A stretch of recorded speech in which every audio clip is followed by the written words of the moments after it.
और सिर्फ पूरा पूरा देश जानता है कि असम को हेमंत जो चीफ मिनिस्टर हैं आपके, सिंडिकेट के साथ मिलकर असम को चलाते हैं। और देख लेना, मैं आपको बता रहा हूं, जैसे हमारी यहां पे सरकार आएगी ना, ये अभी छाती फैला के घूमता है, इसके मुंह से एक शब्द नहीं निकलेगा, हाथ जोड़ के सामने आ जाएगा ये। और फिर पैसा देकर के फिल्में बना रहे हैं आप लोग, दूसरे दलों को बदनाम करने के लिए। मुझे तो लगता है इन पे ज्यादा पैसा हो गया जो फिल्म इंडस्ट्री तक पैसा पहुंचाया जा रहा है। शर्मा के खिलाफ कार्रवाई होगी, और ये जो इसने भ्रष्टाचार किया है, इसका नतीजा इसको भुगतना पड़ेगा। मैं आपको बता रहा हूं कि कांग्रेस पार्टी इसको छोड़ने वाली नहीं है। इसमें जो घमंड है, ये 2 मिनट में निकल जाएगा जिस दिन इसकी सरकार चली जाएगी। कि जब अगला चुनाव आएगा तो रवि किशन की सीट पर भी कोई महिला दावेदार हो सकती है।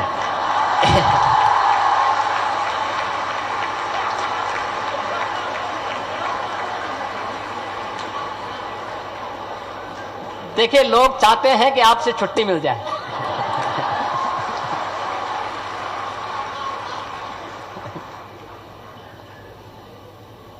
क्योंकि नारी शक्ति वंदन अधिनियम अब संसद से पास हो चुका है और प्रधानमंत्री जी की इच्छा भी है कि 2029 के चुनाव में ये लागू हो जाए। लेकिन उनकी सीट पे असर नहीं पड़ने वाला है, क्योंकि महिलाओं के लिए एक अतिरिक्त सीट बन जाएगी। मेरी अपील होगी, एक एक गोष्ठी विकसित भारत, विकसित उत्तर प्रदेश में सभी क्षेत्र पंचायतों में जरूर हो, आपके स्तर पर हो। कहीं पे आप इस कार्यक्रम को करें, अपने ब्लॉक मुख्यालय पे करें तो अच्छा होगा। एक चर्चा का विषय बनना चाहिए। क्षेत्र पंचायत समिति के सदस्यों से भी मैं आग्रह करूंगा, वे भी करें। जिला पंचायत के सदस्यों से मैं कहूंगा कि जिला पंचायत अध्यक्ष के सभागार के साथ साथ ये चर्चा आपकी अपने क्षेत्र में भी हो। हम जनता से बोलें, क्यों नहीं हमारा उत्तर प्रदेश विकसित होना चाहिए, लेकिन विकास का रास्ता आपकी क्षेत्र पंचायत, ग्राम पंचायत और जिला पंचायत से आगे बढ़ेगा। और उसी की प्रक्रिया के साथ जोड़ने के लिए मैं आपके पास आया हूं, आपसे आग्रह करने के लिए आया हूं कि 2047 यह हमारा विजन डॉक्यूमेंट का एक गंतव्य होगा, जिस विजन डॉक्यूमेंट में आपके सुझाव शामिल होने हैं। ये विजन डॉक्यूमेंट नए भारत का और विकसित भारत का, नया उत्तर प्रदेश और विकसित उत्तर प्रदेश होगा। 25 करोड़ लोगों की आशा और आकांक्षाओं का प्रदेश होगा। आज देश के अंदर कुछ भी होता है उसमें यूपी की गिनती होती है, अच्छे कार्यों में यूपी की गिनती होती है। देश के अंदर अगर यूपी का कोई भी नौजवान चला जाता है, उसके सामने पहचान का संकट नहीं है, उस सम्मान की निगाहों से देखा जाता है। क्योंकि लोगों को मालूम है यह भारत की विरासत की भूमि है।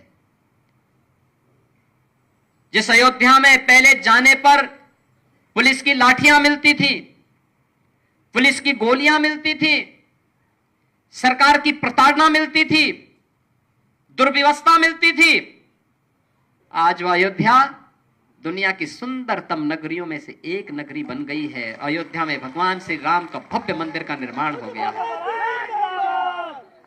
कितना भव्य मंदिर अयोध्या में हो गया, जो कोई आता अभिभूत होकर के जाता है।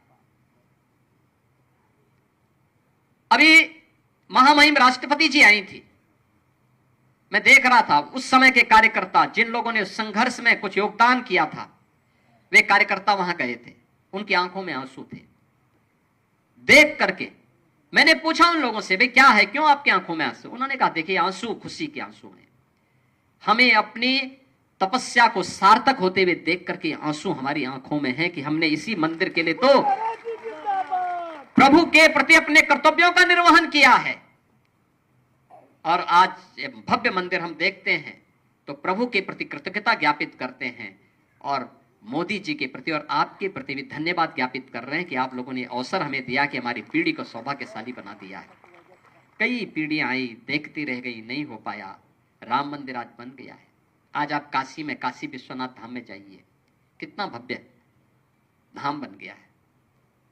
मां विंध्यवासिनी धाम में जाएंगे, कितना भव्य बन गया है। किसी भी मंदिर में जाइए, आपको कुछ परिवर्तन देखने को मिल रहा होगा। लगभग 1500 प्रदेश भर के 1500 मंदिरों में जाकर के हम लोगों ने कुछ न कुछ धनराशि देकर के उसके सुंदरीकरण के कार्यक्रम को अब तक संपन्न किया है। सबसे पहले आप सभी गोरखपुर वासियों को, पूरे प्रदेश वासियों को होली के इस पावन पर्व की मैं हृदय से बधाई देता हूं। यह पर्व हमारे लिए इस वर्ष इसलिए भी महत्वपूर्ण है, आरंभ हो रही है। कल से इस दौरान रमजान का महीना भी चल रहा है। परसों अलविदा की नमाज होगी और 21 को ईद भी हो सकती है, 20 से 21 को होगी। कहीं कोई हलचल है क्या? कुछ भी नहीं। शालीनता के साथ सारे पर्व और त्योहार मनाए जा रहे हैं, कहीं कोई हलचल नहीं। और यही है सुरक्षा का एहसास, यही है सुरक्षा। कल से त्योहार है, लोगों में खुशी है, हमारा त्योहार आ रहा है। हम नवरात्रि के साथ जुड़ेंगे, जगत जननी मां भगवती की उपासना के साथ जुड़ेंगे।